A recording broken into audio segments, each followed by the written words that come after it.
ikaw na simula nung nawala ka sa akin. Pwede nung matahimik.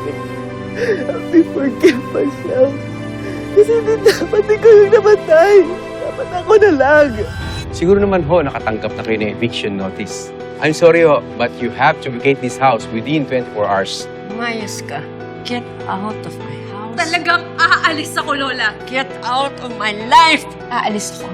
At hindi na ako magpapakita sa iyo. Basta wag lang ako magtrabaho sa kumpanya niyo. Ngayon na wala na si Tito Tony. Hindi tayo pamilya. Kaya, magkanya-kanya tayo. Hindi mo na kailangan kami pagtabuyan, aalis kami.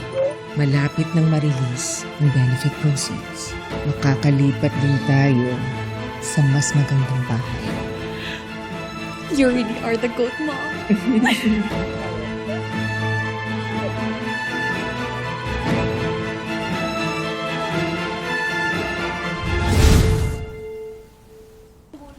Uy, pasensya na kayo ha. Hindi ako nasa...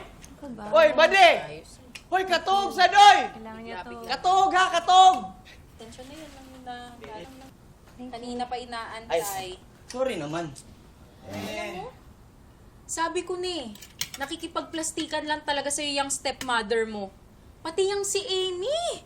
Kung ano yung ganda ng muka, siyang pangit ng nasa loob. Alam mo, dapat pangalanan Eme. Sana napo-photoshop na lang din talaga pati yung ugali nila, no? Ganun ba yun? Oo. Ay, no. Hindi pa rin ako makapaniwala na nangyayari lahat ng to. Kasi kung sa akin lang, kakayanin ko eh. Pero inaalala ko lang si Nono. Thank you, ah. Thank you sa pagpapatuloy sa amin dito. Pero huwag ka mag-alala pag nakahanap na ako ng trabaho. Alis kami agad ni Nono. Kabain na, huwag mo na pinag-iisip yan.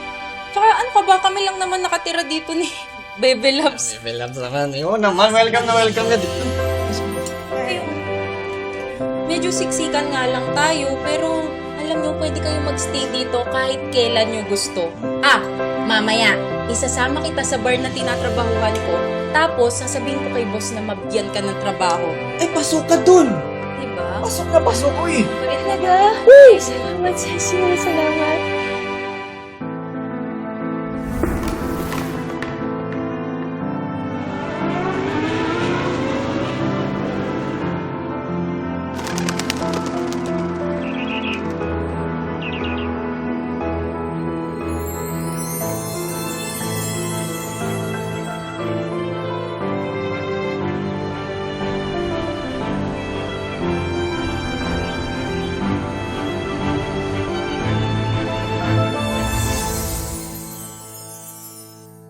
Bait mo talaga sa amin. Ano ka ba? Mas mabait kayo nung yaya mo pa yung nanay ko. Eh, mabait lang ang Bebe loves yun. Talaga yan. No? Naisip ko na nga lang.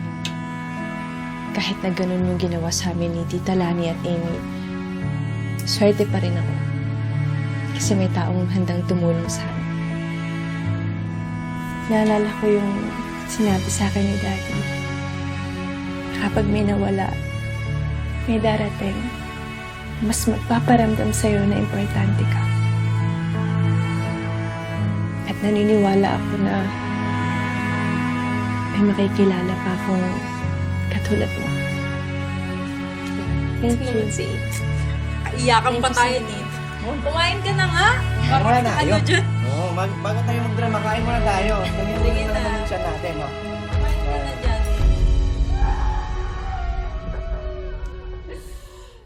Kahit kailan na naguluran ako, kainis ka!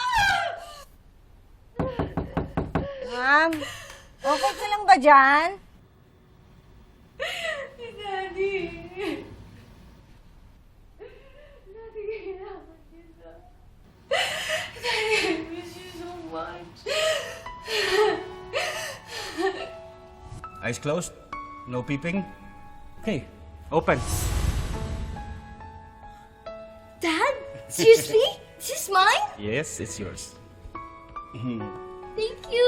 Anything my princess wants, I will give. I love you so much. I love Lagi you. mo na lang akong pinagbibigyan. You know, there's nothing I wouldn't do for you. Diba? My one and only princess. Kasi naman, love mo talaga ako. Like Lola, palagi niya na lang akong pinapagalitan. May times pa nga na pinapalo niya pa ako. Look, ang gusto lang naman kasi ng lola mo is maging responsable ka. Well, ikaw naman kasi. Alam mo, lambingin mo siya paminsan-minsan. Tulad ng ginagawa ni Yuan. Look, you promise me na you always listen to her, you give her respect kahit anong mangyari. Okay? Good girl. So beautiful. I'm glad you like it. Here. Paano matututo yung mga anak mo kung lagi mo nalang kinukonsinti, lagi mo pinagbibigyan lahat ng mga gusto nila? I don't even understand. Bakit you shower Joanna with such expensive gifts? Mahal ko sila eh. Alam ko yun. Pero mali ang pagpapalaki mo sa kanila. Rodante, ayusin mo before it's too late. You know, Ma, I will raise my kids the way I will raise my kids. Wala ka nang pakialam doon. Eh kung ganyan kayo, wala kayong makukuha sa akin. Mabuti nga siguro kung malis ka lang kami dito. In fact, dapat matagal na namin ginawa eh. Go ahead. Umalis kayo. Iwanan niyo ako dito. Pabayaan niyo na lang ako.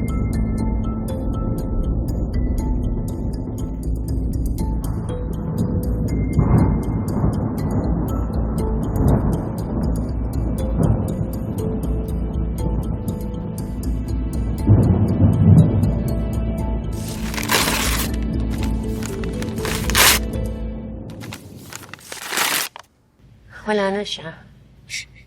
No, that can't be true.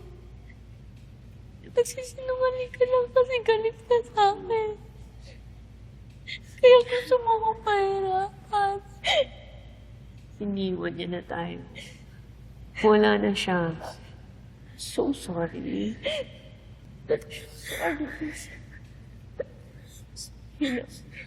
Dahil sa'yo kung bakit umalis si Daddy kagabi. It's your fault, Lola. Sasalanan mo kung bakit nawala na si Daddy. Sorry. I'm sorry. No, Joanna. Walang kasalanan si Lola. Kami ang magkasama when the accident happened. Kasalanan ko kaya nawala si Daddy. Kasalanan ko! Sumama rin ang loob ni Daddy dahil kay Lola. Sana hindi niya na lang inaway si Daddy. Wala na si Daddy.